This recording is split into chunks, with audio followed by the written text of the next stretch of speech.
This podcast is powered by Tequila Fortaleza, handmade in small batches, and hands down, my favorite tequila. Hey folks, I'm always telling you, ask your doctor if Baja is right for you. Well, I don't know what your doctor's going to say, but I want to let you know right now, it's the open enrollment period for the 2023 Baja XL Rally. That's right. If you need a little Baja care, you got to get in right now during the open enrollment period for the 2023 Baja XL Rally. February 17th through 26th, it's 3,000 miles in 10 days. It's a minimal assistance rally. That means there's no rescue trucks or no medical helicopters or no travel guides. You get to rely on your own wits and resources and probably the other 150 or 180 vehicles that are in this rally with you, who are always darn nice and willing to tow you out or give you a ride to the auto parts store or to the mechanic or whatever you need. But hey, the Baja XL is open to anyone by anything, so if it's street legal, you can drive at their classes. There's a competition class if you want to get in and solve geotagging treasure hunt questions all day and all night. There's the 4x4 touring class that Slow Baja does, where we just pull out our benchmark map first thing in the morning, get some machaca, some eggs, some hot coffee, take a look at where the route ends that day, and figure out what the most scenic, squiggly dirt roads are on our map, and that's how we do it. Again, there's no judging. It's a heck of a lot of fun. It's a major league adventure, and it will certainly cure your symptoms of mild seasonal lack of adventuring. All right, ask your doctor if Baja is right for you. The Baja XL Rally. More info at bajaxl.org, or feel free to DM me through slowbaja.com or the Slow Baja Instagram or Facebook sites for more info. Well, hello. Thanks for tuning in. Appreciate you listening to the Slow Baja Podcast. I'm going to do my best this week not to burst into tears while I'm doing the intro. So today's show is with Bruce Trenery, who is a very well-known guy in the world of vintage car racing and in the classic car trading, selling, buying, what have you world. He owns Fantasy Junction in Emeryville, California. It's right across, his showroom is right across the street from the Pixar studios, and John Lasseter and those cool cats who brought you the movie Cars spent most of their time in Bruce's showroom checking out all the fabulous vintage Ferraris and Cobras and whatnot, their vintage race cars, etc., as they were trying to figure out how to make a movie where cars come to life. Well, the reason Bruce is on the show is I had this crazy experience as a college kid, a drunk as a skunk college kid, camping in San Felipe at Kiki's, and I was on the beach one day, and I just heard the sound of a Ferrari V-12 engine, which is a very unique sound, and I had spent a lot of time photographing vintage racing as a high school kid and a college kid, and that's just a sound that you don't hear when you're in Baja. But I heard it, and I followed my ears to the hotel that was down the beach from our campground and found the finish line of the La Carrera Panamericana. And this race ran a couple years in Baja, and then it moved back to mainland Mexico, and that's where I got involved with it. This is a race that originally ran from 1950 to 1954. It started off going from the border with Texas all the way down to the border with Central America, and that was in 1950 when Herschel McGriff won it. And then in 51, they turned it around, and they started off in Chiapas, and they ran north, which was a lot better to have the whole thing finish in Texas or on the border with Texas. And as I've mentioned in shows previously, what happened in the La Carrera Panamericana, Bill Strop and whatnot, led to the Baja races in the 1960s. Those guys who raced in mainland Mexico on the streets in 1950, 51, 2, 3, 4 found themselves in Baja in the 60s. There's a direct lineage. Anyways, Bruce happened to race in the early days of the La Carrera Panamericana, and I just thought that was such a unique, crazy thing. I mean, it had all sorts of highs and lows and tragedies and whatnot, and we're going to get into all of that. But before we do, I want to send out my heaping dose of gratitude this week to the Overcrest Podcast. You may know it as a pretty good podcast, but I happen to be on with Chris and Jake, and I just want to say, hey, thanks, guys. And if you want to tune in to the Overcrest podcast, you can find that wherever you find your podcast. You can find it on my Instagram right now, and you can hear me talking to those guys about what I do in Baja. So that was fun. Thanks, guys. And without further ado, Bruce Trenery talking about La Carrera Panamericana when it was in Baja and when it was in the mainland. And then his son, Spencer, who now runs Fantasy Junction, is a super fast racer in his own right. Spencer one day gave him a Toyota 4x4 racing truck. I don't know if it was Ivan Stewart's. I can't quite remember if it was Ivan Stewart's truck or just a perfect replica of Ivan Stewart's truck. But anyways, Spencer gave it to his dad for Father's Day, and that led to them racing Nora, which was a completely new thing for them, getting off and going 80 miles an hour in the dirt. So you'll hear all of that, and without further ado, Bruce Trenery.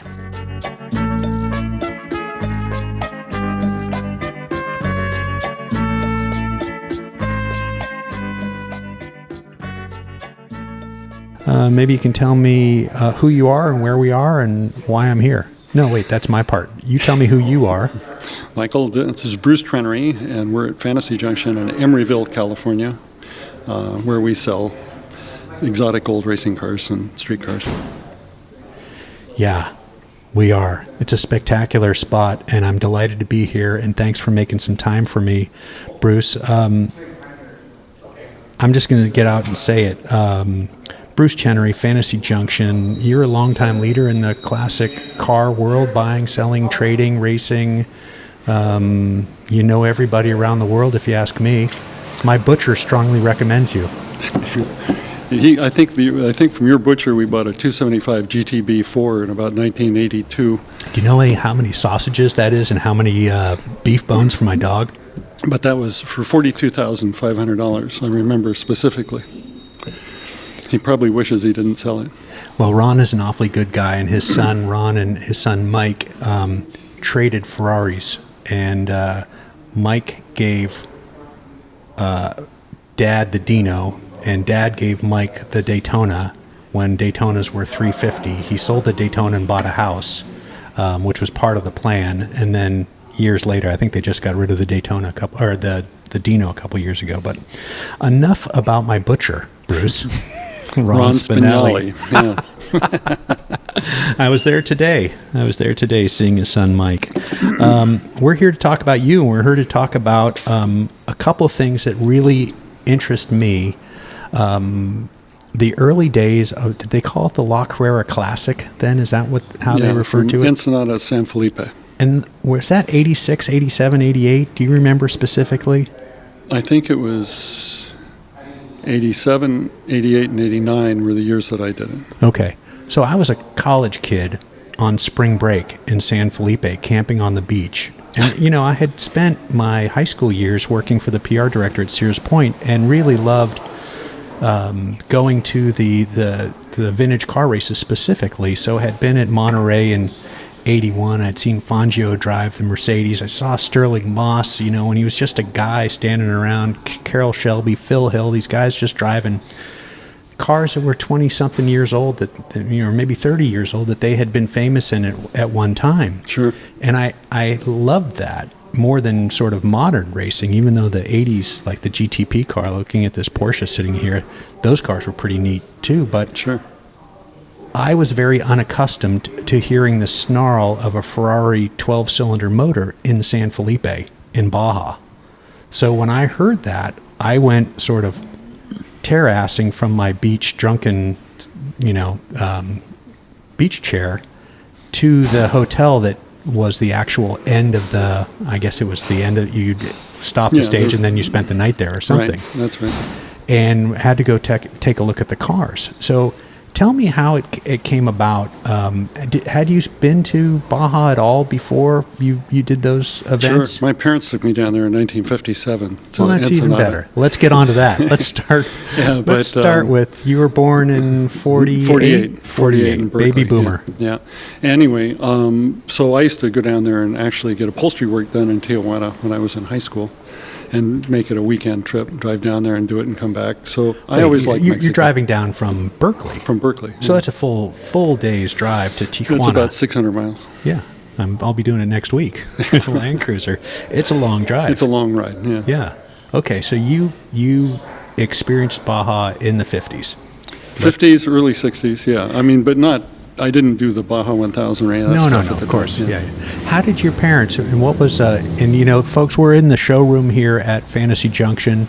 We've got neat cars starting up. I think that's a Jaguar XK120. Yes. Oh, 150. Mm-hmm. I can't see it from here, but beautiful car. So we're going to have some car noise and some people stopping by to see these beautiful cars.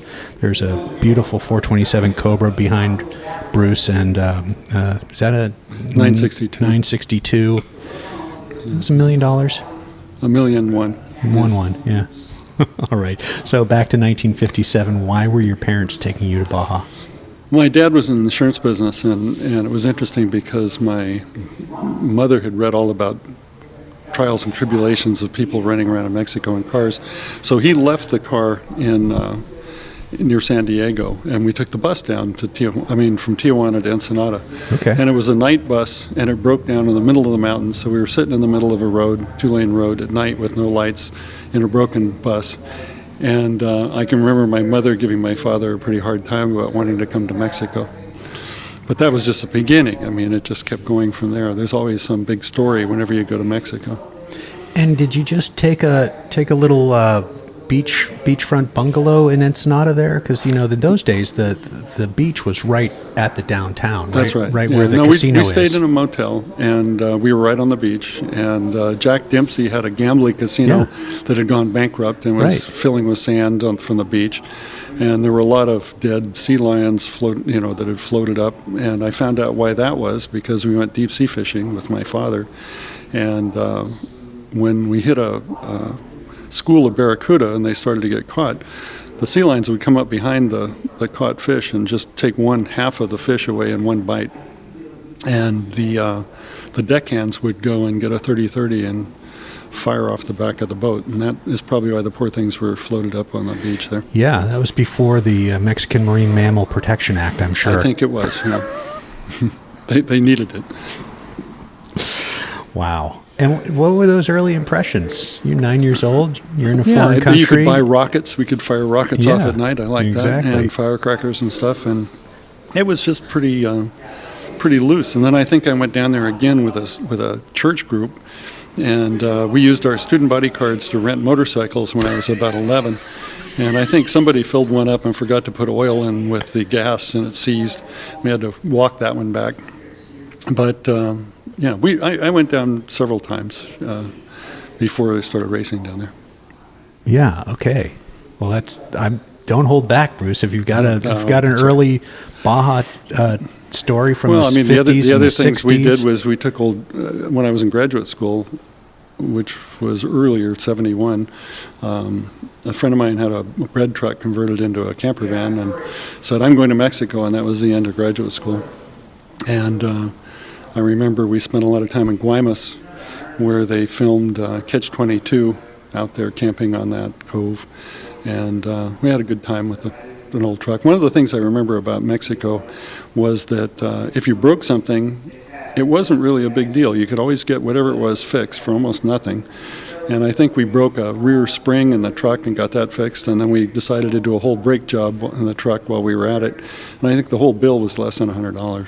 Well, it's interesting now because, it's largely that has not changed. The price structure has changed. There are auto parts stores now where there didn't used to be auto parts, but from my college trips where literally a rancher was helping piece our car back together with some chewing gum and a flattened bottle cap and some electrical tape, there's a mechanic. There's a mechanic in every town, and there's somebody. I don't particularly have any mechanical skills, but there's somebody in every town, every village, who can point you to somebody who's going to help you. Yep, that's right. And they're all happy to do that, it seemed like. And I don't think that's changed one iota. Yeah, I think that's very much still part of the culture, that there's a cultural default to help others. Yeah. I just think that's wired in. Yeah. Yeah, it seemed like a good group, and it seemed to be the same during the the Nora 1000 and also the long Carrera, the Pan Am. Yeah, the Panamericana. There was everybody, almost everybody, needed some help somewhere along the way. Yeah. Well, let's get on to when you started racing here in the States and what brought that on. I always wanted to race sports cars, and when I was in college, I started out with a Formula V and then went to a Formula C and then a Formula B, none of which I could afford, none of which were any good, and I didn't finish very many races and kind of ran out of money at the end of college. And then I didn't really race much until I was, I think I went back to driver's school in 1979 and ran Formula Ford for a few years, which I could afford at the time then. And let's back up. You grew up in Berkeley. Mm-hmm. You're a baby boomer. Your dad's in the insurance. Did he serve in World War II? No, he was in the shipyards in Richmond. Okay, so he was doing his part on the home front. Right. And did you have exposure to motorsports as a kid? Did your dad want to take you to the races? His partner was what was his name? Freddie Agabashian, who was a Indy driver and ran the Cummins diesel, which was kind of an interesting car.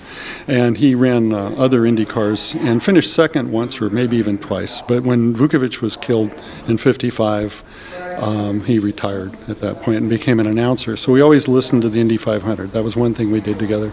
And then after I cajoled him enough, he would take me to the sports car races at the Oakland Airport or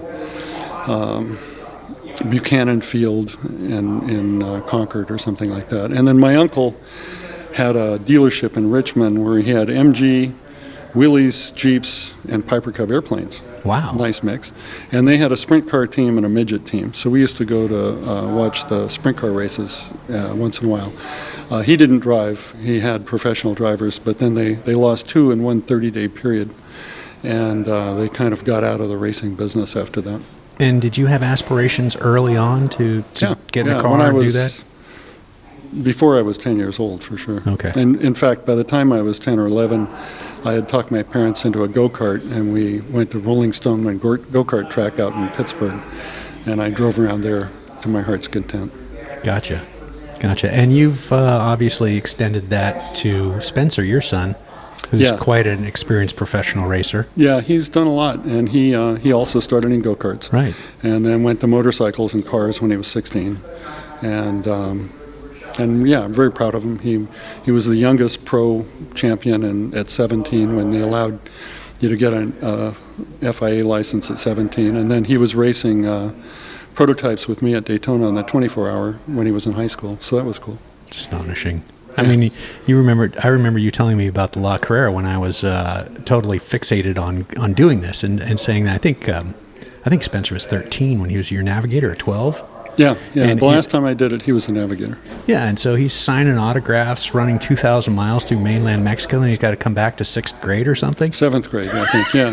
Nobody believed him. And he was with all these beautiful women in spandex every night getting the trophies. Because we won, I think, four of the legs in class during that one, yeah. That's hilarious. That's amazing. All right, well, Bruce, let's get on to you've started some racing. And you're in this business. Now, I remember you first in Mill Valley when you had Fantasy Junction there. Yeah, we bought the company over there. Okay. The fellow that managed it for Elmer Flagoff, who was the BMW dealer in San Rafael, who owned the company, was tired of losing money after 9 months.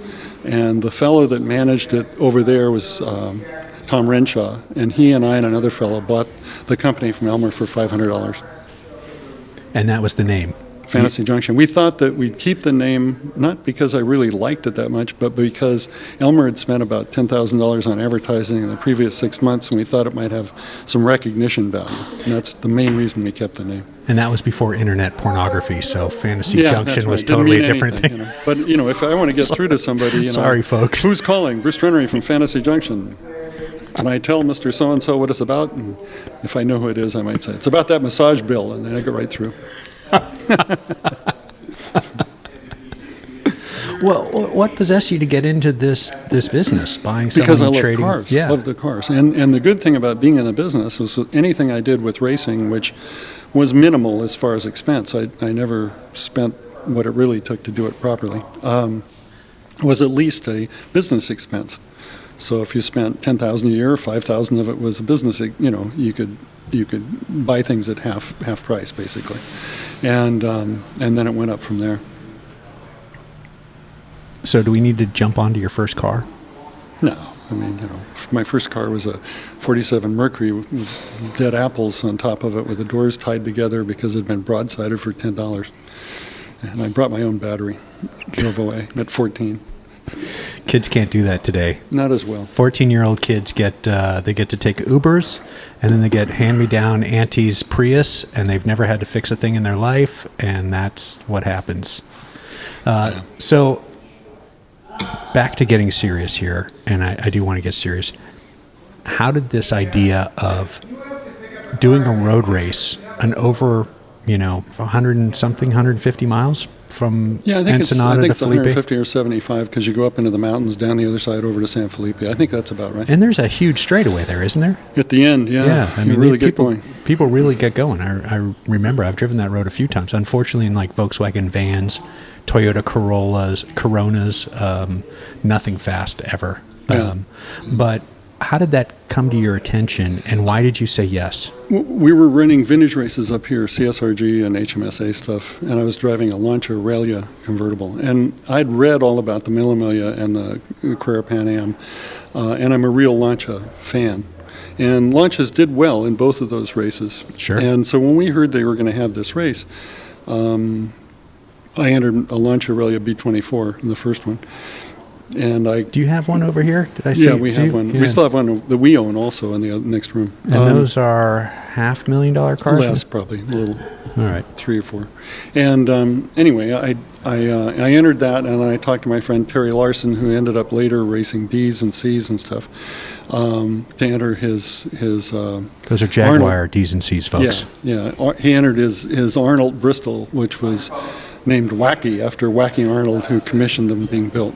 And so we had those two cars, and we ran in some class that was below 1960, I think, and over 2 liters. All right, so you've got a friend, and he's and there were other people that showed up. There was a guy with a '54 Lincoln Capri with no safety equipment at all, with a baby in his arms, his wife's arms. You told me this story, I don't know, 15 years ago. And he's rolling his along. His wife's nursing a baby. Yeah, and he's rolling along at 120 miles an hour with no seatbelts or anything, I don't think. And I think I met that guy not all that long ago. I think he judges Rolls-Royce, and he was judging the Presidio car show when I was over there. It's possible. I thought he was from Southern California someplace. Tall fellow with a beard. Yeah. Anyways, he told me about he and his family took the Lincoln in La Carrera when it was in Baja, and I thought, could this be the same guy that Bruce had told me about how ridiculous it was that his wife was nursing? Yeah, and I mean there was a lot going on. It was fun, and at the end, the finish of that race, first you left. They took you outside of town, so you didn't race the city, and then they started the speed section, and you raced to a town in the mountains, and that was the gas stop. So the motorhomes, everybody had been there, it left early, was waiting with gas cans and stuff, and so you came to this town, and then you slowed down and you drove gently through town, got your gas filled, and left. And they may have been a thing like a time you had to be there 10 minutes or something. I don't know. And then after that, then you blast down this down out of the mountains onto this flatter area across the desert towards San Felipe. And at the end, having never done it before, you could see, all right, the Lancia would go 115 miles an hour. So I held 115 miles an hour for 10 or 12 miles, 15 miles. And at the end, I could see that there was a group of cars parked where we were going. I could just see it coming up in the road. And I thought, okay, they're going to flag it, and then you're going to drive someplace and slow down and park. But basically, people just pulled over at the flag. At the flag. At the checkered flag. Yeah, so I got to the checkered flag at 115 miles an hour when there were people walking around between cars. Holy Toledo. And then clamped on the brakes, and at the very moment I did that, because it had been going flat for so long, it lost a head gasket, and it covered everybody in the whole area for about 150 feet in steam. Yes, yes. But we ended up winning the class. It was good. Well, I finished my first La Carrera with a blown head gasket as well, trailing a nice stream of steam from my little Datsun. I'm assuming that the other thing you probably learned about that you had not experienced in racing previously was the dreaded Mexican tope. Right.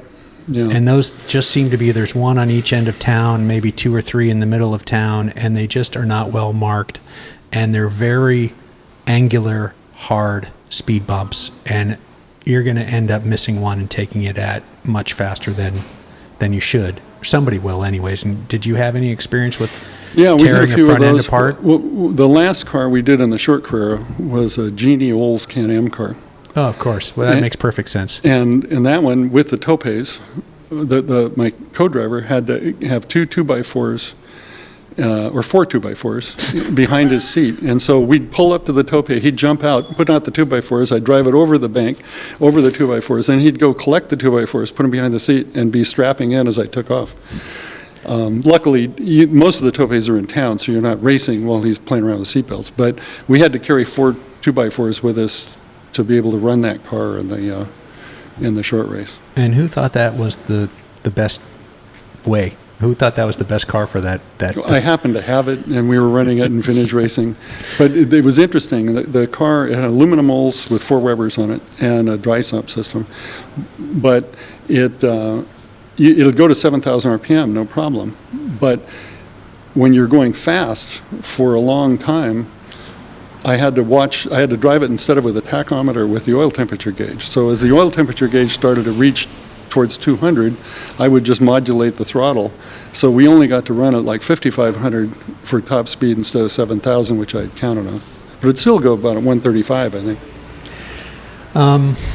Not a very good subject to dwell on, but the things that I remember from being a college kid is a couple people had some horrific offs, and I think there were some fatalities in that event, which probably led to its demise or to its move to mainland Mexico anyways. But one of the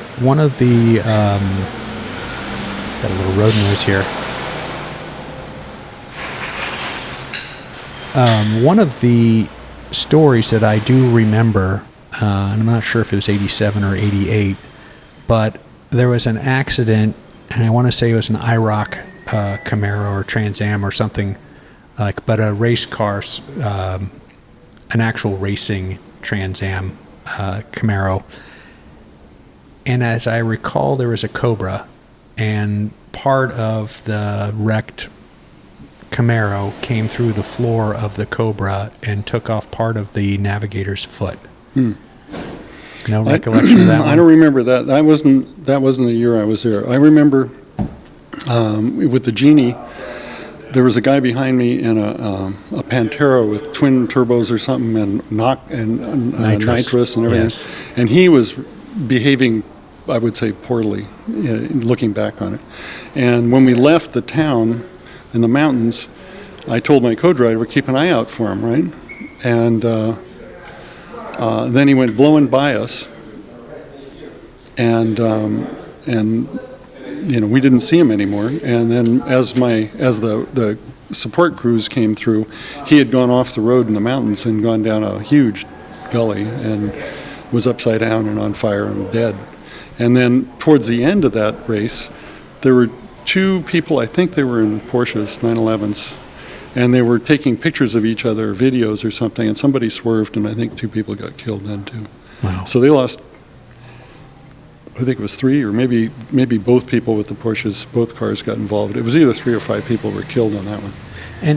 And who was the San Diego BMW dealer who drove an L6, M6, and I believe he brought the TV weatherman with him on a Lark as the navigator and set up a tripod with a video camera, VHS video camera. But there was a kind of an underground outlaw film of this La Carrera thing that I saw in the late 80s. I know the guy you mean, but I can't think of his name off the top of my head. And he was filming from sort of in between the seats with the tripod wedged into the back.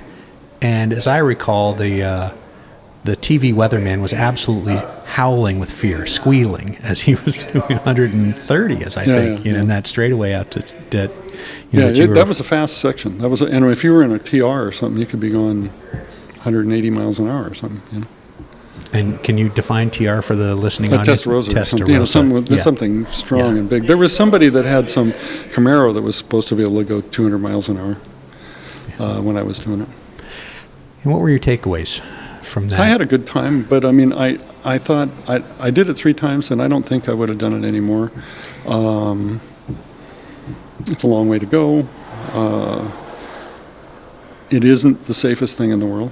But it was fun. I mean, the idea of any kind of a race where you can race across from point A to point B, and it's not on a racetrack, I think is really interesting, just intrinsically. But it's just like the Pan Am. I did that 6 years, and I don't think I'd do it again. And it's not because I'm afraid of doing it again. It's just I had a lot of fun, and after doing the same thing over and over again, it starts to blend in, and it's not as fresh or interesting. Yeah. You've been there and you've done that. Yeah, that's right. And there's nothing wrong with it. It's just that you can only take so much of the same thing. And in the meantime, let's jump around to some of the other places that you're getting invitations, and you're going to the finest car events, the finest open road, the Mil Miglias, the Coppa Italias. Yeah, the Coppa d'Italia, I think, was maybe one of the best. Yeah, ever. So, I mean, the same guy who's Bruce from Berkeley, who's, putzing around in Baja, is also in some of the finest cars in the world with some amazing people driving these. So I had some wonderful times. Just entertain me with a few of those stories, if you don't mind, Bruce. In 1986, I got a call from England from Peter Agg, and Peter Agg's a good friend of mine that we had done a bunch of rallies with and stuff over the years. And he's the fellow that built the McLaren 5000 and Can-Am stuff for Bruce McLaren, the customer cars. And he said, "Hey, would you like to do the Mille Miglia?" And I said, "Oh yeah, that'd be great." So he says, "Okay, fly to London." So I said, "All right, but it's in Italy. Why don't I just fly to Italy and beat you there?" And he says, "No, fly to London." So I fly to London, and he's got this gigantic locomotive of a thing called a Bentley Speed 6 Van den Pla Tour. And his son was going to do it with him. His son was going to do it with him, and his son decided that he couldn't go. So he said, I would go. And he says, "Well, you have to drive the car from London, and I'll fly down, I'll meet you in Brescia." Well, that's all the way across Europe. You have to drive the car. Yeah, I had to drive it. And what year is this, Bentley? 1986. This is the weekend of Chernobyl. There is nobody going outside, and I'm driving this open Bentley across Europe. An open 1930s Bentley. 1931, yeah. And I'm driving it all the way across Europe. And Sorry, I'm laughing. Yeah, so we did the Mille Miglia with it. It ran fine, and I think we were the top British team, which was pretty cool. And then Peter said, "I'll see you in London," and flew home. And so I got to drive it back across Europe. And again, the week that I drove it down there, nobody was going outside because of Chernobyl, Kind of weird. And then with Peter, I did it 2 other times in an Alfa Monza, 8-cylinder supercharged Monza. Another 30s car. Yeah, 32. And then I got to do it once in a Jaguar SS100, and then a XKSS or D-type Jaguar. And then last time I did it in a pontoon Testarossa, which was fantastic. And the best thing about that was... And that's late 50s, 57, 58? Yeah. 58. Really, it shouldn't have been allowed in, but it was a Ferrari Testarossa. The Italians wanted it. But the neat thing there was, I think we were number like 293, and 292 was Sterling Moss in the 722 Mercedes that won 1955, the fastest time ever. Was Jenks with him? No, he had passed away. Yeah, all right. And so on the second day, we stopped for coffee with Sterling Moss and his co-driver, and then we realized we were late, and so we took off down the Adriatic, and I got to be on the bumper of that 722 Mercedes with a pontoon TR for like 20 minutes at about 115 miles an hour. It was fantastic. It was one of my best memories of the whole thing. Yeah, and I hate to be garish here, but this is your business. Put a number on those 2 cars today. Well, they just sold one of those Mercedes in a coupe form. Not that one. Not that one. Not Not that the one one. that won The the lesser race. one. The one that never raced. Yeah, the lesser one that never They raced. had to sell that one for 142 million. Yeah. Yeah, and the pontoon TR is probably 45 million at this point. And it was American colors. It was painted white with blue stripes because it was run by 3 young Playboy types that bought it from Ferrari, had Ferrari service it, and ran it in the Le Mans in 1958, and stayed out of everybody's way, didn't cause any trouble, and finished 7th overall, which is a pretty good result. Jesus. So it was a cool car, yeah. Can we just diverge for a second and can you just give me your take on that drive, that Sterling Moss drive, and in the not with you on his tail, but the real one, the real one. Has there ever been any other performance like that in a car in an era where the car was so powerful, the tires were so crummy, the brakes were what they were? I mean, can you break down that achievement at that time, those sort of average speeds, the 3 crashes, Jenks, rolling on it was supposed to be toilet paper, but of course it was the early rolling. He was a very accomplished motorcycle side hack, and he wasn't afraid of much, and so fearless, exactly. Yeah, and so I think diminutive. that he was a good guy to pair with Moss, and I think Moss was. Somebody told me one time that Moss could almost read a newspaper across a room. So he had incredible eyesight. Incredible eyesight. So if something was on the road, you could see oil, or you could see, water or whatever better than almost anybody else. And he had fantastic reflexes, and he was at the absolute top of his game. Mercedes was probably the best vehicle to have for that distance. It may not have been quite as fast in a 10-mile section as a Ferrari might be, but the chance that it would finish without any aggravation mechanically is much stronger probably in the Mercedes than the Ferrari. So it was a perfect combination, and I think the stars aligned right then for it to happen. And somebody that was maybe trying to be the fastest guy ever might have gone off the road.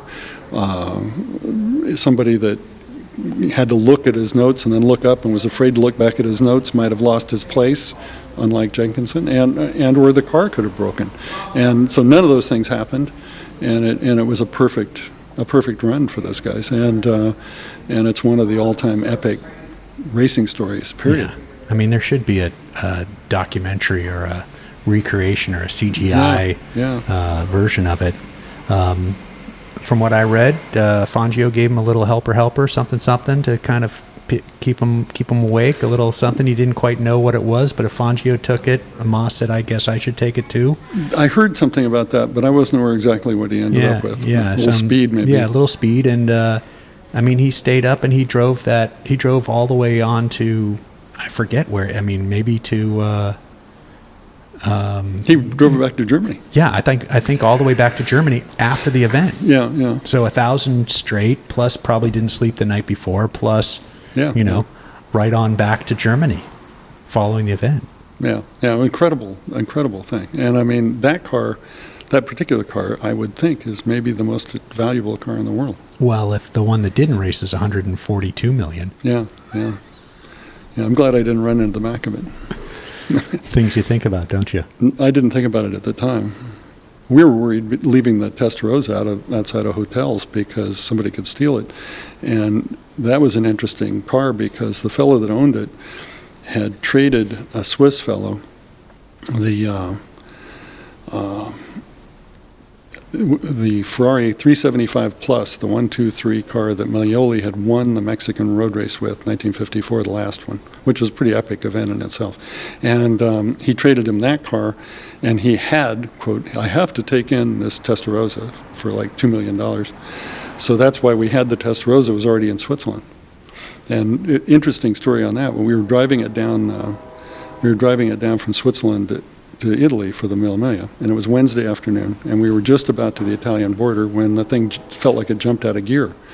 And I went, what the hell's this? And so we tried different gears. There was no connection to the back wheels, so we coasted off, towed it to a garage, jacked it up, and it had a broken axle on the right rear. And so I thought, where am I going to get a TR axle Wednesday afternoon so we can have it in tomorrow morning? Excuse me for laughing. Yeah.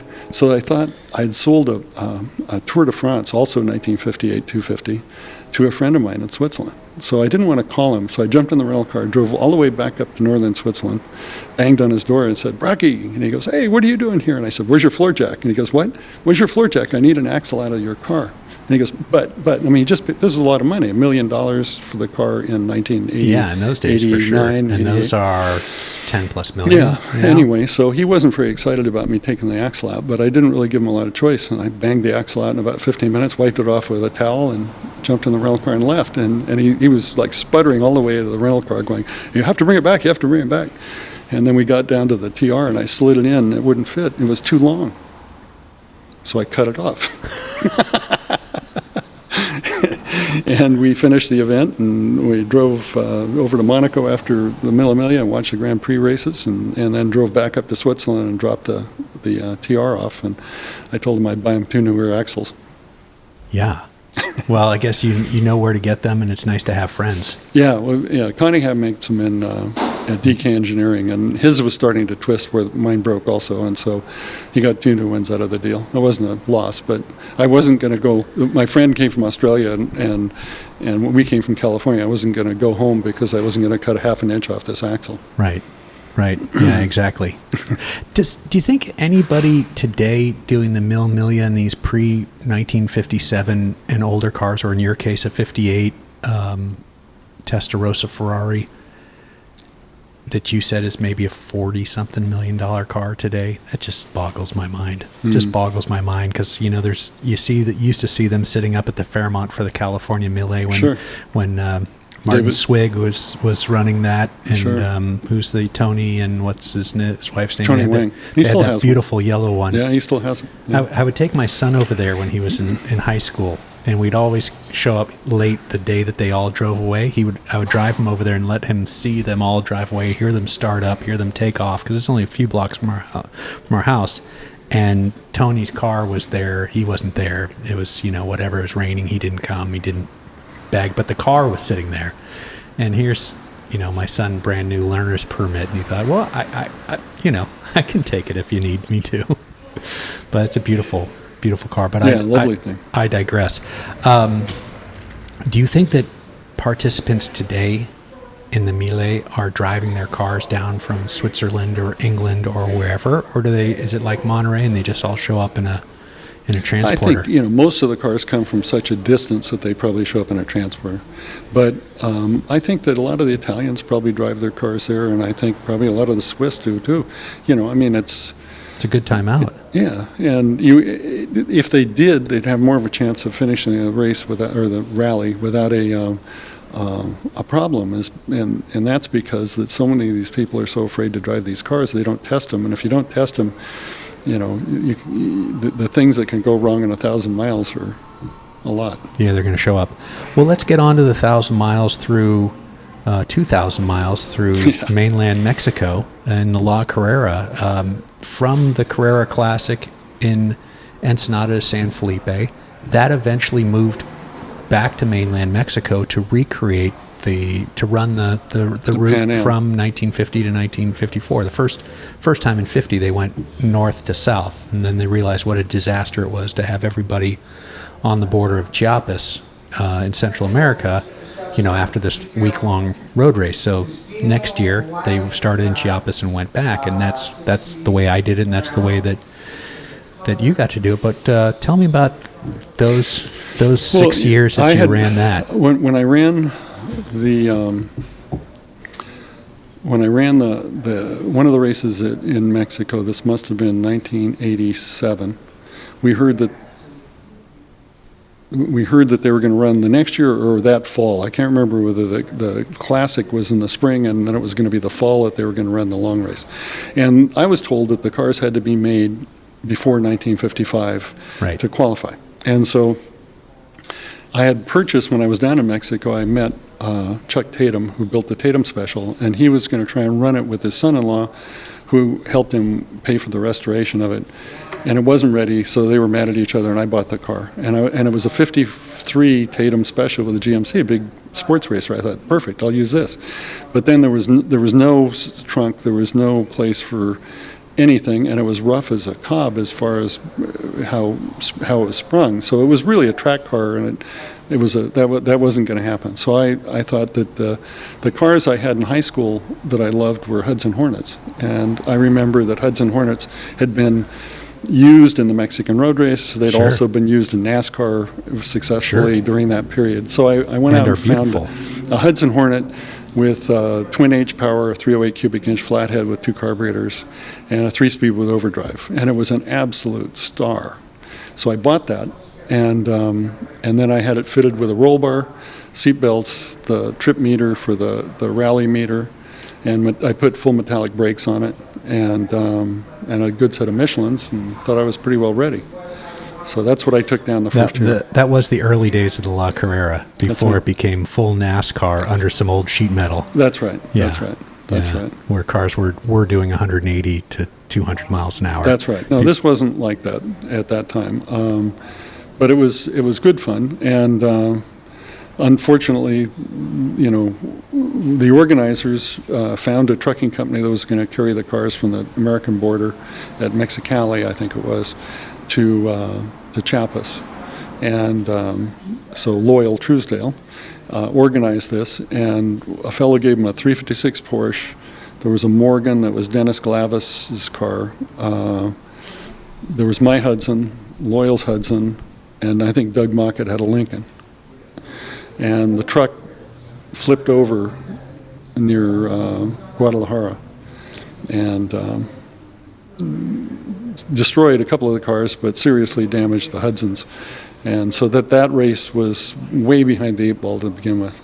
And so you flew into Mexico City and somehow made your way to the crash site, or to wherever the vehicles ended up. They sent another truck to pick up the remains, and it was supposed to be there. In a funeral procession. Yeah, just about. And we flew into Mexico knowing nothing about this, into Mexico City for the driver's meeting and the press thing, because this was the first year, so nobody knew what to expect. And Eduardo Leon said, "You must have heard about the accident." And I said, "What accident?" And he said, "Well, the truck tipped over." And I went, "Ha ha, you're kidding." And he said, "No, I'm not kidding." And so we waited and waited and waited for them to deliver what they had left to Mexico City, to the trucking yard, to see if we could fix the stuff before we went to Tuxtla. And they didn't get there until the night before we left. Which is not near. It's not near Mexico City. It's got to be 1,500 miles south, right? Still quite a trip. So they did get the cars there. They did endeavor to beat them back into shape and get them going. But there was, all the oil had dripped out of mine upside down.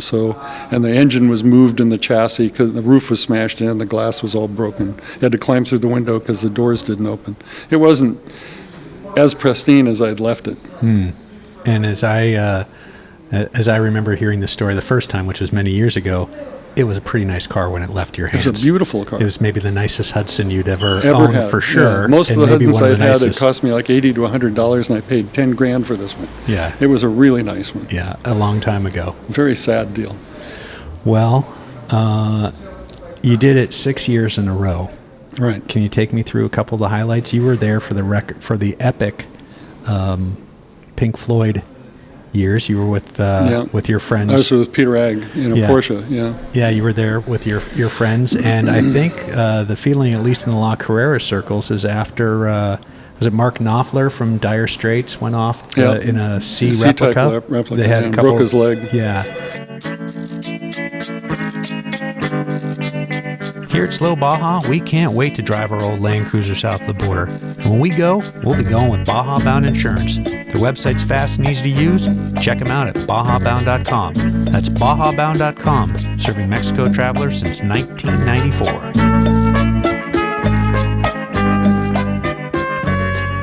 The word inside the La Carrera circles was because of the film that Pink Floyd made, which was like the only film for a decade or more on the La Carrera. So if you were interested in doing this thing, there was so little information, and the internet wasn't what it is, and it was a word of mouth event. And then there was this video that that the guys from Pink Floyd did. Yeah. And they had fast cars, and they knew what they were doing. And Alan Ducadney. Yeah, so rest his soul, just passed.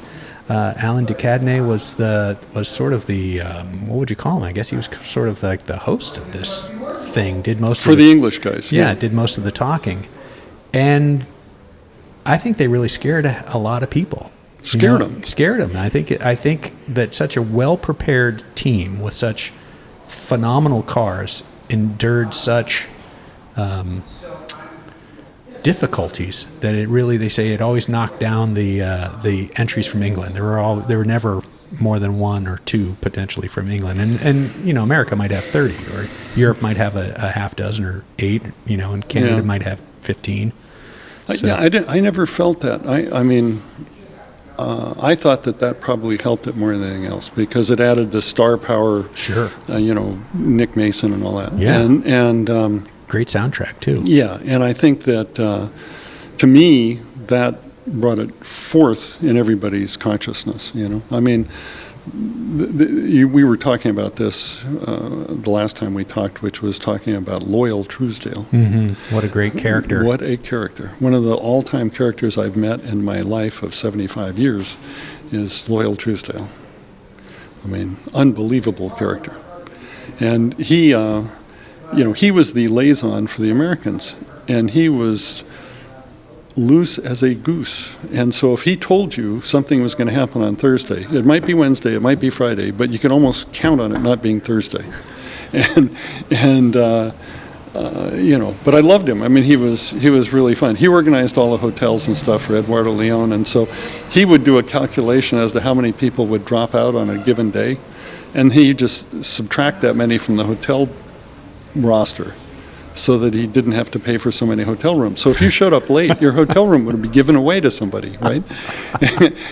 What a character! What a guy! And one time he missed the start because he was on some kind of motorcycle raid for BMW or something in Central America, and the border got closed, and he had to ride through some area where they were fighting to get back up to be the American liaison, for the second day and on, and so crazy stuff.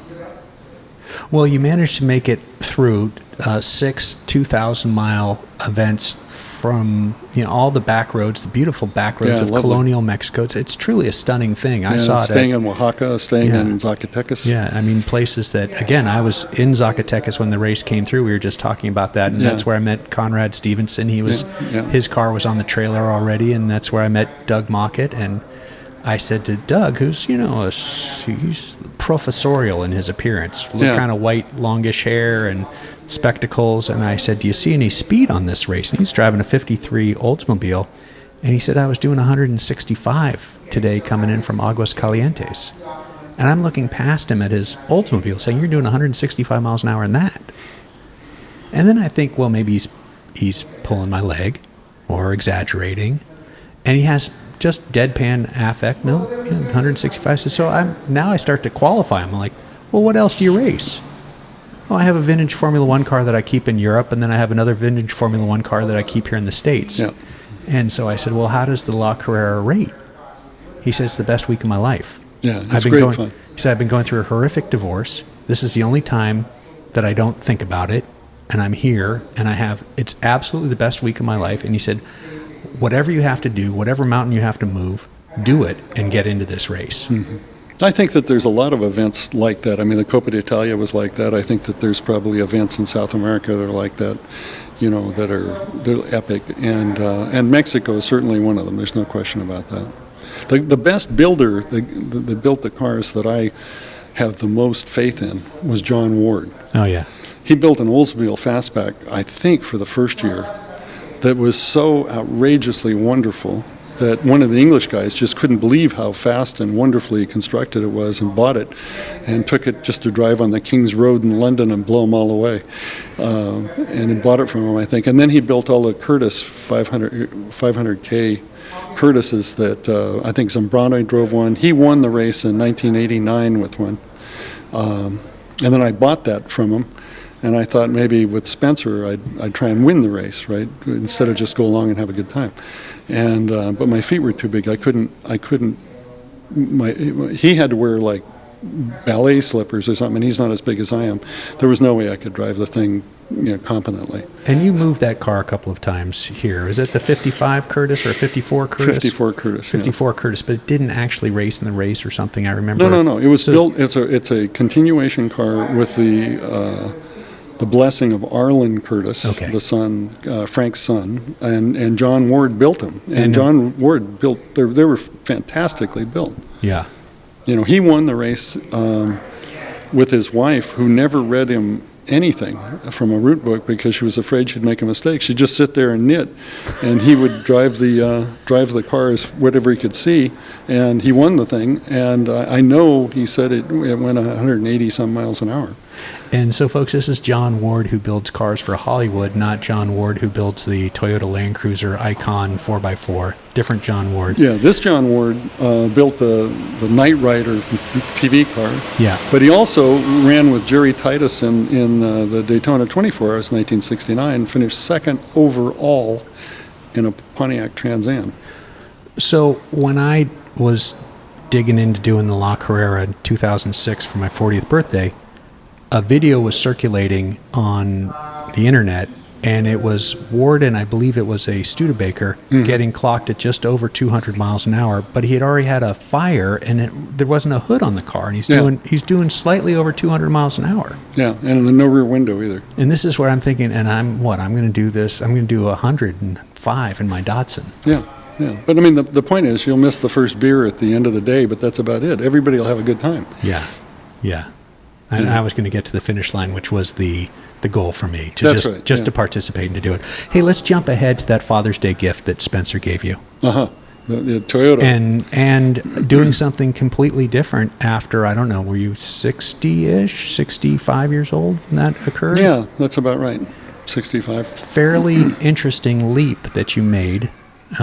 Set it up for me. Well, we'd never done any kind of a dirt race of any kind. Well, I always kind of wanted to do the Mint 400. I watched the Dakar every year on TV. And Spencer was involved. Spencer raced the Dakar, yeah? He did, but that was later. But we always tried to watch a little of the Baja 1000. But the idea of racing through, the desert at night was a step too far for me, thinking about it. But this one, what happened was I came in on Father's Day, and he said, I got a surprise for you.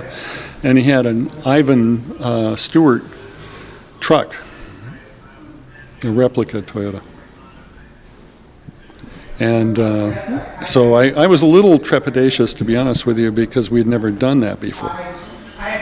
And so I saw this thing, and I said, man, and he says, look, I've got it figured out. We're going to go do a prep on this in Baja. We found this group called Wide Open Baja that puts you in a buggy, which is basically indestructible. And they teach you how to deal with these big silt beds and going through rivers and going over jumps and sliding around corners and what to look for and this and that and the other thing. And so... and you've got 30-something plus years already, 40-plus years of real racing Regular experience. Racing, yeah. Regular track racing. Track racing, yeah. And so we went down with Vic Rice, who Spencer did, and Vic did it with me too, the Daytona 24 Hours and Sebring and all this stuff.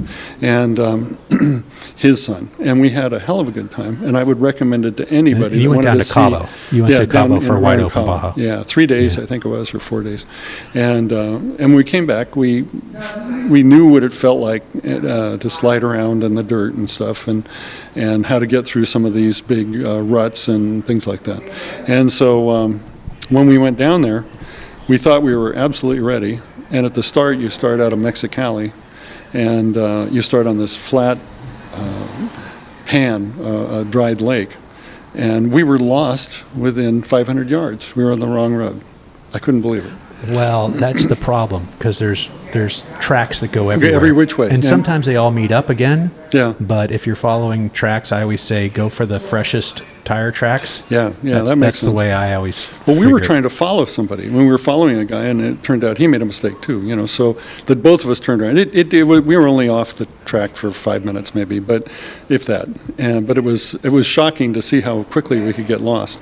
And then going across I was driving the first day, and going across this flat, dried lake we were roaring along, and we came up to this ditch, and I slowed down for the ditch and went through it and came up the other side, and I got passed by one of the famous guys whose name escapes me right now in one of the big V8 trucks, and he was throwing out dust, and we both left this ditch at the same time, but I just couldn't see, right? So I kept going for about 30 seconds across this lake bed, but I just couldn't see anything, and I can imagine what it's like on the Baja 1000 at night following somebody. But anyway, I couldn't see, so I slowed down. I said, the hell with it, I'm going to slow down and stop until the dust clears so I can see what's going on.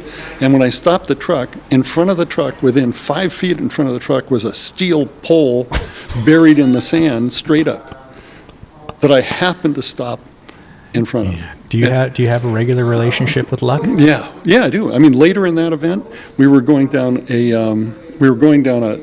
valley. We were on the left-hand side of the valley. On the right-hand side, it dropped straight down into a gully, and on the left-hand side was a hill.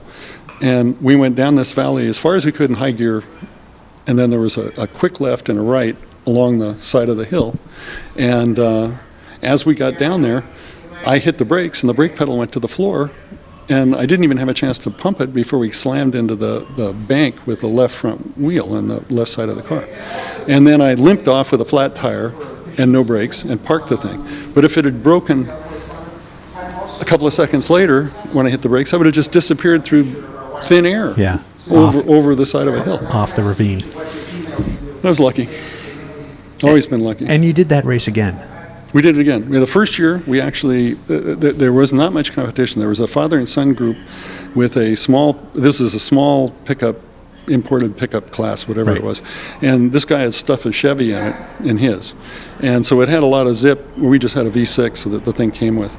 And anyway, we were kind of complaining because he was in this small bore class with this 5-liter Chevrolet motor. V8. Anyway, we came up against some town, and you probably know the name of it, but there's a jump in the middle of the town. It's a famous place for the off-roaders to go through. Okay. And there was a crowd on both sides of the jump getting people to go, jump as far as you can, jump as far as you can. Well, anyway, I just kind of went up and over the thing and drove out the other side. Nobody even clapped, right? This father and son team, trying to impress the locals, went flying over the top of it. And when they came down, it broke and it tore the rear end out of the bottom of the truck. And I have to hand them credit, though. They loaded what was left of it onto a trailer, drove back to San Diego, and fixed it overnight, and missed most of the next day, but caught up with the last day to go back to the end. Well, that is one of the neat things about these stage rallies now, like the difference between Nora and Score, where Score just runs straight from the beginning to the end through the night, whatever. Yeah. Nora stops and has dinner and a party and all that each night, and people do have a chance to sort of fix something. Fix things, yeah. Getting it back to San Diego seems ridiculous, but anyways, that puts you clearly in the winner's seat. Yeah, there was one other for a class win in your first event. Yeah, we won the class. The next year, I think it was, we had a really long speed section. I think it was something like 175 miles. And it was a washboard road, and we drove on this washboard road forever and forever and forever. And we came to the finish of the washboard road, and the guys marking your card happened to look under the car and said, "Hey, the rear end's leaking a ton of oil out of it. You better do something about it." So there was a village along this lake about a half a mile farther on. So we drove into this village. There's nobody walking around or anything. And we found a guy that did welding in the town. And he came out with a glass of gasoline. Yeah, how's he and cleaned the rear end without draining the oil out or anything, but cleaned the rear end with the gasoline and a rag while he smoked a cigarette, and then climbed underneath the truck with the gasoline and the rag and the cigarette, and welded the crack up, and then just reached around on the ground to pick up scraps of metal and made gussets out of it. And then we poured in a quart of 90 weight that we had, and the whole cost was about $30, and it was about 45 minutes that we were stopped, and we had the thing fixed and on the way. So no real loss of time. And how do you explain that to your racing friends who say, Mexico's too dangerous, off-roading's crazy? I mean, how do you break down that experience, Bruce? I think it can be really dangerous. I mean, I think that, when I drove, I kind of tried to leave a little bit of a cushion in case something happened. So I do think it's dangerous. I think you have to accept that it's dangerous, and I think you have to mitigate that as best you can. I think using, good safety equipment, having a sat phone with you is a good idea. I think a lot of those things you can take care of. The fact that you can fix things that if I drove the car to a four-wheel drive place with a cracked rear end, they'd want to take it apart, replace the housing, I have to order a housing, they'd have to get the right one, and they'd have to maybe change the axles, and while we have it apart, let's put the bushings in it and the new bearings on the ring and pinion, and let's set the ring and pinion and everything, get it all back together. And it'd be a 3-month process, and it'd take $3,000. But you could be on your way for $30 in less than an hour in Mexico. And I just like that idea. I think it's great. Yeah, I've spent a lot of time in my life here saying, how would I fix this if I were in Mexico? Because there's another way to do it. That's just going to get you down the road, and it's going to actually be probably fine. Yeah, I mean, the thing is... Not the right way. Well, no, but if you try and do it right, I've seen when you buy the new housing, you buy the new ring and pinion, you have the new ring and pinion set up, and somebody doesn't do something right, like they don't set the ring and pinion up just right, like the Toyota might have done when it was brand new. The guy's only done 10 of them, and this time he didn't torque it enough, over-torqued it, made it too tight, too loose, whatever. And you can spend all the money and still not get the job done right by trying to do it right, if you understand what I mean. Yeah. I mean, Mexico it's all part of the experience. You just look at it as part of the vacation, standing around watching this guy underneath the thing welding away, the cigarette in one hand and a gas-covered rag in his pocket, And did you have a full-service crew that could have fixed that had you gotten it to where they were? No. So that's the same way I do it. I'm just going to rely on who's in each village if I need something. Yeah, that has its drawbacks. That took us out of the race. I mean, I'm not in 1992.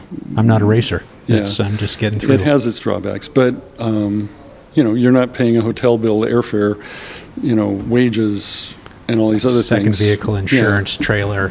Yeah. I mean, we always had a trailer in the Nora race. We had a trailer. Oh, sure. And we also had we lost one trailer in Mexico because it broke in half because of the roads, and then had to drive the car. But generally, we had a trailer in the La Carrera too. Yeah, of course. Yeah, I really would love to have a exhibition class vehicle with a modern fuel-injected V8 under the hood, 50s vehicle, air conditioning, music, everything. Never have to worry about if I'm going to, beat this person or beat that person or where I am in the race. Because when you're in exhibition category in the La Carrera, you're on the stage every day. There are only 2 or 3 people. They bring you up and they give you an award every day. And I think it would be a lot of fun to actually drive a vehicle from here all the way down to Chiapas and back, but not a period correct racing vehicle. You can do it in a 356 pretty easy. If you had room to put something in it. Yeah, but I mean, they carry enough, and a big person can sit in them. They're comfortable. They don't have a radiator or water pump or anything like that to fail. Right. There's not many moving parts. We found that 5 of the 6 times that I ran the long race was in a 356 Porsche. Wow. The Hudson there was nothing left of the Hudson to do it again. But that was a really good vehicle. I mean, we finished, I think, overall. Usually there was about 130 entrants, and I think we got 6th, 7th, 9th, and 12th. It's amazing. When Spencer and I did it, we broke a rocker arm on the second day, and so we ended up like 42nd overall. But we won 4 of the days during that time. And that's a 2-liter. Yeah, they're built a Volkswagen. Yeah, they build a Volkswagen motor. Yeah, Type 4 or whatever it is. You build a hot rod motor with fairly low compression to deal with the Mexican fuel. With the gas. Hey, Bruce, you've been super generous. Thanks for making some time for Slow Baja. Sure, that was fun. Reliving all of the Mexican adventures. Well, I really appreciate it. If folks want to see what you're doing here at Fantasy Junction, what's the best place? You're there, fantasyjunction.com, I know. Yeah, www.fantasyjunction.com. That gives you the website, and you can see what we've sold, what we have for sale, where we are. And you can click over to your social media, the Instagram, the Facebook, the whatevers. Yeah, I guess. That's not my That's deal. Not your deal. Well, you've run the business for a long time, and now it's Spencer's, and you've got a full showroom, and man, it looks like you look tan and rested. Yeah, it's good. I mean, when you do what you want to do, you never work a day in your life. Well, that's what I'm practicing right now. So, thanks for spending a day with me while I'm not working. You're Cheers. welcome. Well, I hope you car nerds like that, and I hope you non-car nerds got to stick it out to the end. Bruce is such a lovely, soft-spoken human being. I don't know what he's like when he gets the visor down with the helmet on, fully strapped into a race car, but he has some lovely stories and is a beautiful human being. And anytime I'm over in Emeryville, I like to check out his showroom, and there's just a fabulous taco truck right around the corner as well. Those folks from Fresnillo and Zacatecas with very, very good Al Pastor tacos. But I digress. If you like what I'm doing, well, hey, share the show, hit that 5-star on Apple, leave a couple of nice words about why you listen week after week, and I really appreciate you doing that. And you can do that on Spotify now too, and I would appreciate it if you did it over there. It really does help people find the show. It really does. And also, every episode is over there at slowbaja.com, and that's where you can find my sponsors like Baja Bound. And if you're heading off to Mexico, you can click right through my site. You can get your Baja insurance, your Mexico driving insurance, whether you're going to Baja or whether you're going to mainland Mexico. You can get that insurance right through my site, and this is what's called affiliate marketing. You get the same great price, you get the same service, and they drop a taco in my tank, which is really cool and helps me bring you this show week after week after week. So if you're going to Mexico, Baja Bound through my site on the sponsor page, and while you're over there at slowbaja.com, get yourself some merch. I've got modern trucker hats in stock. Sorry, the classic trucker is sold out. The pink trucker is sold out. The snapback is sold out. But I've got dad hats, and I've got the modern trucker in all 3 flavors, although I think there's only 1 or 2 left on the gray one. So get them while you can. And t-shirts, sweatshirts, all that, they're still in stock. Get them while you can. Got a Baja trip coming up. You know I'm going to be broke. I'm not going to be able to have shirts and hats made for a long time, folks. So if you're eyeing one, you better get it while you can. I got a lot of stickers, though. There's no chance of running out of those. So again, hey, thanks for listening. And in the words of Mary McGee's, I'm paraphrasing here, folks. I'm paraphrasing Mary McGee's pal, Steve McQueen. Baja is life. Everything that happened before or after is just waiting.